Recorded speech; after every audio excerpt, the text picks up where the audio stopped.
This is Amy Chan from CakeDecoratingSchool.com, and if you like cake decorating, you're in the right place.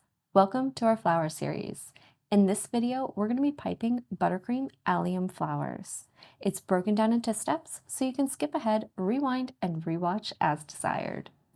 Let's start making the colors for a flower. We're going to make 3 shades for this blossom, and I'm going to start with our darker color of purple. We'll also make a lighter one and a green. We're using all American style buttercream and the following liquid gel colors: violet, neon bright pink, lemon yellow, and royal blue. So let's get started with our darker shade of purple. I'm just going to start with a drop of purple, if it'll cooperate there, and then some nice little specks of my bright pink. I want to create 2 tones of purple for this flower. One that's darker, that's got some of this pink in it, so it's kind of almost like a lilac shade. And then one that's lighter, that's going to have some blue in it, that's going to be a bit more towards the periwinkle. And that's going to give us some nice little contrast.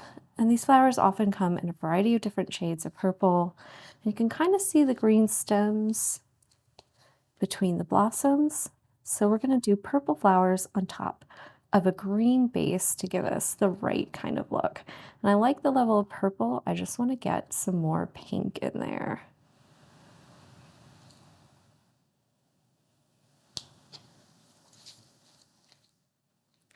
I think that's going to do it.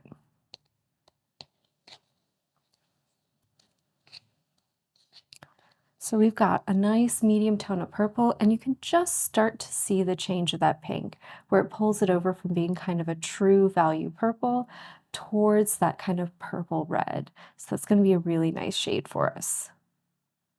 For our second color, we want to make a lighter shade of purple, so we're just going to use specks of both purple and our royal blue, just to pull the color in the opposite direction if we're thinking about our color wheel. So instead of adding extra pink or red, we're adding extra blue, and this will pull it towards a more periwinkle tone.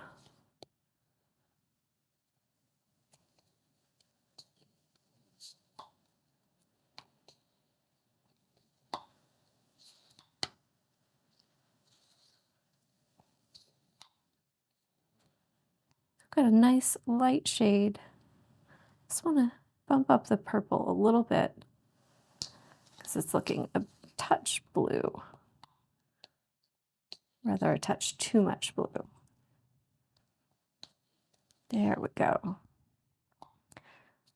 So just little specks at a time so we keep our color nice and light, especially in comparison to the other one. And I think that's going to be a beautiful shade. And finally, we're going to make some green, and we're making the largest amount of this color, as you can see, because we need a bunch to make that nice little ball for everything to sit on. So I'm going to start out with a nice little drop of blue and one of green. And I just want to give it a tiny hint of that purple just to help dull it. Just give this a mix around and see where we're at.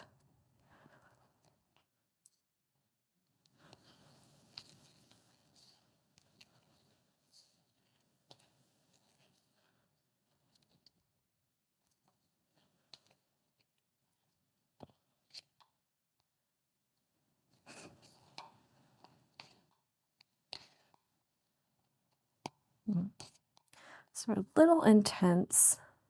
I think I want to get a little more yellow in there, and I want to dull it out some. So I'm just going to go ahead and add a tiny bit of that pink as well.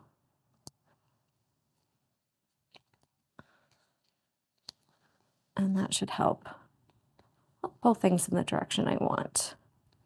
Was feeling a bit aqua, and since we already have blue and yellow, adding that pink should give it a bit of a feel like it's got some brown in there.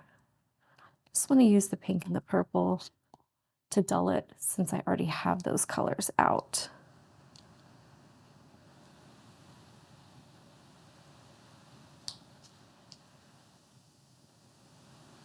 Just a little pink, a little purple. We'll give this a mix around.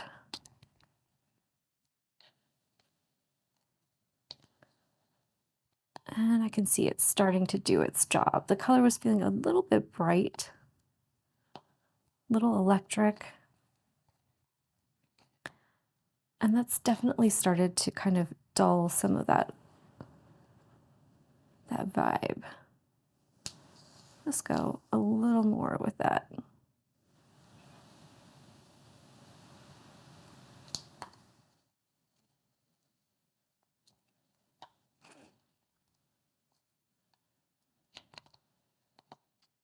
There we go.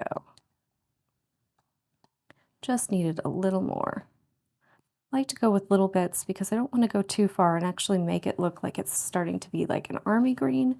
I just want to take that kind of brightness down.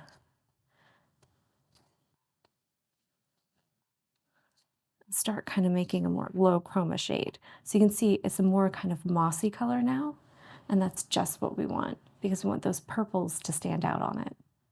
For this flower, we're using 3 bags. They're all 12-inch disposable, and we fitted them all directly with the tips. And we're using the following tips with each color.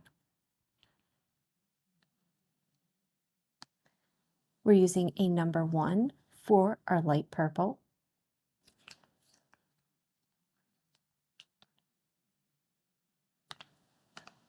a number 78. This one is a Wilton tip. So it might not be the same for other brands, but the most important thing is it's a closed small star tip.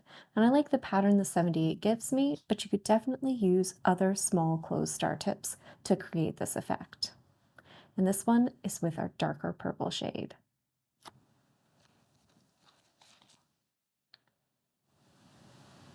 And finally, for our green, we're using an 806. So this one is a large decorator-sized round tip. So you want something really big so you can make a nice big mound with it. Let's review the techniques we're going to use to create our allium flowers. We're going to first do a base. We're using our 806, and we want to pipe a really large dot. The surface doesn't have to be perfectly smooth. We're going to cover it with little piped flowers, so don't worry too much about getting a perfect dot, just that it's big enough. And we want it to be about 1.5 inches wide, and we want it to be a little bit shorter. So usually mine come out to be about 1.25 inches tall. When you pipe these, we want to be up off the surface, definitely more than you are, say, with like a 21 or number 12 tip. You really want to give that frosting room to balloon out. We're going to do a nice little squeeze, let it reach its full desired size, and then pull up slowly to create a nice mound for yourself. For our little flowers, we're going to use our number 78. This one is a Wilton tip. And we're using this closed star tip. So all those points are kind of curved towards the center on the end of the tip. This means that we can lightly touch that surface. So we're actually going to touch the surface, in this case the tray. Later it's going to be that mound that we made. And we're going to squeeze. Let the star hit its full size, stop, and then lift up. So it's just really simple. Touch the surface, give your bag a squeeze. When you get a nice star, stop before it starts to wrinkle. Then just release your pressure and pull away. And you'll get a nice little star with these kind of little wedge-shaped lines coming out of it. And they look like the little flowers that are on an allium, because it's actually a whole bunch of little flowers that give the optical illusion of this big, massive ball of a flower. So we want to cover the whole surface in those. So we want to make sure that they're kind of petite. Don't want to pick a tip that's too big if you don't have this one, and that they have a nice little skinny shape to those petals. And finally, we're going to do some spikes with our number 1 tip. This one has our lighter purple in it, and the important thing here is we want to do groups, usually of 2 or 3.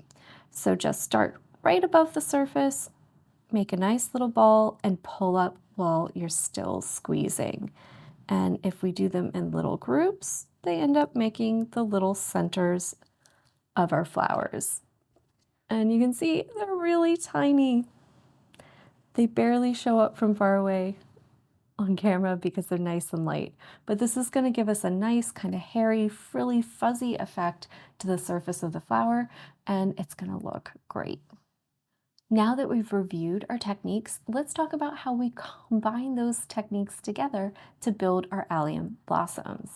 So the first thing we're going to do is grab our bag with our green and our 806 and pipe that nice big mound. So we want it to be about 1.5 inches wide, 1.25 inches tall, so a little bit wider than it is tall is what we're looking for. If the exact size differs for you, that's totally fine.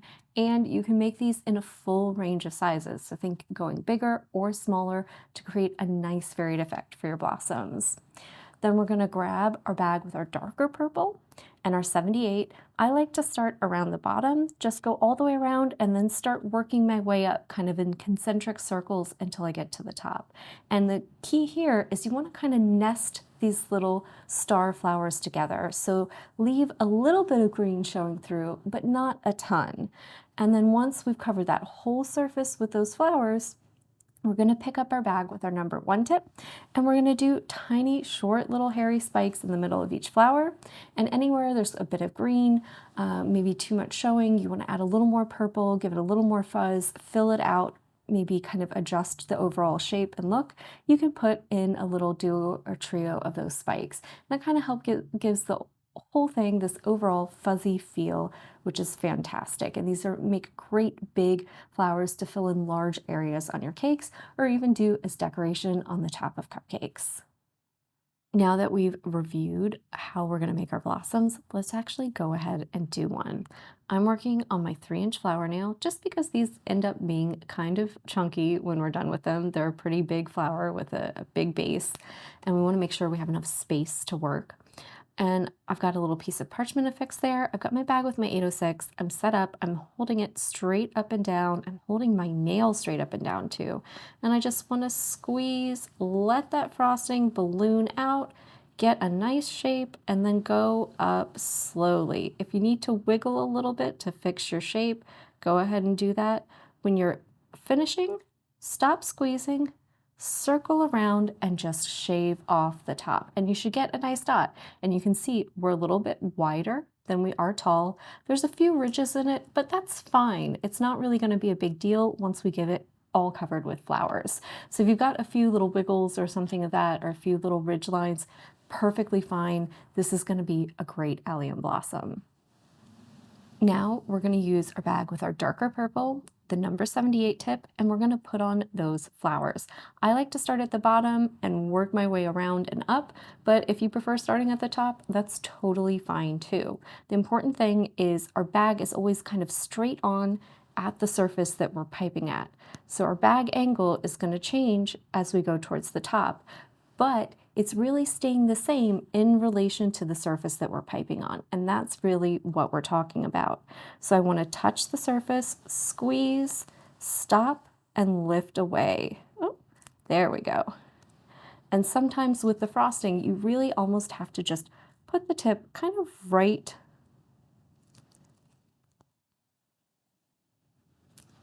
in. So you can see that gives me little flowers. If you have one that lifts off on you, that's totally okay. Just remove it and do another one. You really want to make sure you're making contact and then just kind of change up. I'd like to rotate it. This one kind of has 4 big petals and 4 small ones, so it kind of nests well if you give the bag kind of a little bit of a quarter rotation each time. And you can see I'm going around, I'm getting these little blossoms on. They're all kind of tightly next to each other. Just give it a little rotate.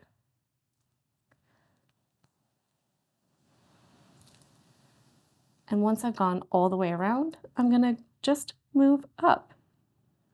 Make sure you leave enough room for that frosting to expand and just go kind of in between your different blossoms. Get in there. and pipe those little stars that make up our flowers. And you can see that's really starting to cover the surface area, fill in and cover up a lot of the green, and that is what we want. So I'm just going to keep going. And as you go around, it'll go quicker and quicker because there's less surface area. And don't worry if they have some height to them. Just want to make sure we're filling in a lot of that surface area. So just give it a spot check. If there's any place where there's a big open spot, you can always put in another star, but otherwise we're ready to grab our bag with our number 1 tip. Now we've got our bag with our number 1 tip, and we want to go in and put in those little spikes in the middle of each of those star flowers. And then any place where we have a significant amount of green showing through, we're going to do them there too. So just nice and short little bits, 2 or 3, whatever you can fit in, that's perfectly fine. And I just want to go in the middle of each flower, and they don't have to be big, just nice and tiny, nice and short, and just start working your way around. I like to pick a place to start, so either at the top or the bottom of my flower, and just kind of work on those little rows. And then as you're going, if you kind of hit up anywhere where there's a significant amount of green showing through, just because the tip is a little bit awkward to get some spacing and rotation on, but I like the shape flower that it makes.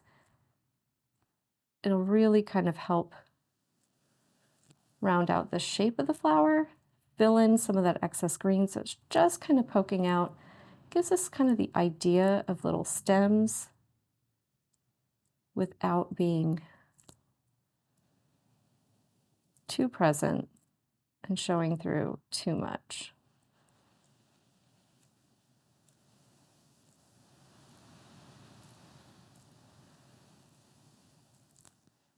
Because we don't want the green to be the star of the show. We want it to be our great little purples and our great little flowers. And alliums come in a wide range of purples. You can see them in some pinks and reddish colors. So you can really have fun with these and make a whole bunch and a whole range of different shades to create a nice varied effect. And one thing when you're working with your number 1 tip, because we're kind of digging into the frosting, it'll get a little dirty.